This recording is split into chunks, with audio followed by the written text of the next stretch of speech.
ప్రభుత్వానికి ఉంది. That is the problem. ఇవాళ తిరుపతి ఎస్పీని నువ్వు ఎక్కడున్నా లాక్కొస్తా, సప్త సముద్రాలు అవుతున్నా లాక్కొస్తా అన్నాడు. అసలు ఎట్లా అంటారు మీరు? నేను అనలేదు అంటాను, వీళ్ళు పక్కన రికార్డెడ్ ఉన్నాయి. You have to file a case sir. నేనంటే మీరు ఎమ్మట బొక్కలో వస్తారు నన్ను వేసినప్పుడు మీరు ఆయన ఎందుకు చేయరు? నాకో చట్టం ఆయనకో చట్టమా? రూల్ ఆఫ్ లా అని వరప్రసాద్ గారు అంటున్నారు. ఏది మరి రూల్ ఆఫ్ లా? అసలు మీరు ప్రభుత్వంలో రాజ్యాంగబద్ధంగా మీరు ప్రమాణ స్వీకారం చేసి రాజ్యాంగాన్ని కాపాడుతా అని మీరు ప్రమాణ స్వీకారం చేసి ఈరోజు ఎక్కడ అప్లై చేస్తున్నారు మీరు rule of law? Doctor Sudhakar నుండి రోడ్డు మీద బూట్ కాల్తో తన్నారండి, బట్టలిప్పి పడుకోబెట్టారు ఎర్ర టెండలో, పడుకోబెట్టి తన్నాడండి. The video is there. తన్నిన పోలీస్ అధికారి వీడియో ఉంది. ఏది ఏమవుతుంది? అది పాత ప్రభుత్వం. మరి కొత్త ప్రభుత్వంలో ఏమవుతుంది? ఇప్పుడు జత్వానీని కిడ్నాప్ చేసి తీసుకొచ్చారు బాంబే నుంచి అధికారులు. ఎందుకు అరెస్ట్ చేయట్లేరు మీ పిఎస్ఆర్ గారిని?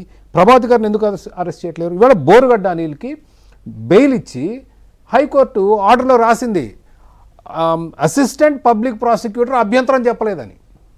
సరే, రెండోసారి కాదు, మొదటి బెయిల్కి మొదటిసారి అభ్యంతరం చెప్పడం, రెండోసారి కూడా ఇచ్చి పారదొబ్బారు. అంతే కదా. ఎవరి failure? Rule of law apply చేద్దని ఎవరు చెప్పారు? మీరు ఎదుర్కోరా బెయిల్? ఆర్గ్యుమెంట్ ఏది లేకపోగా ఈ రోజుకి మీకు విషయం తెలుసలేదో హైకోర్టులో స్టాండింగ్ కౌన్సిల్స్ దాదాపు 40% మంది వైసీపీ వాళ్ళు. నేను అదే చర్చ 40 కాదు ఇంకెక్కువ అంటే మరి పీపుల్ విల్ డిస్ప్యూట్. కానీ జిల్లాల్లో they are saying 80% are still YCP. వాస్తవం. ఇంక అసలు 5 వాళ్ళే ఉన్నారు. 80%? నాకు చెప్పింది 90 అండి. నేను అన్ని 10 తగ్గించి చెప్తున్నాను. ఎందుకంటే 80% మీకు ఈరోజు స్టాండింగ్ కౌన్సిల్స్ వైసీపీ ఉండి, మరి బెయిల్ రాక ఏమొస్తాయి మీకు? కేసులన్నీ ఎందుకు పోతున్నాయి? అందరూ వైసీపీ వాళ్ళు బాహాటంగా తిరుగుతుంటే టీడీపీ వాళ్ళకి అదురు పట్టుకుంది. ప్రసాద్ గారు ఏమైనా చెప్తారు దీని మీద? ఫైనల్ వర్డ్స్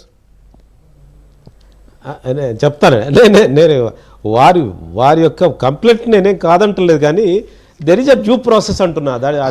అంటే 9 నెలలు పడుతుందా? రాత్రి కూడా ఇదే డిబేట్ నిజానికి, నిన్న కూడా 9 నెలలు పడుతుందా పబ్లిక్ ప్రాసిక్యూటర్స్? లేదండి, లేదు, గవర్నమెంట్ ఇమేజ్ కూడా పోకూడదండి. మీరు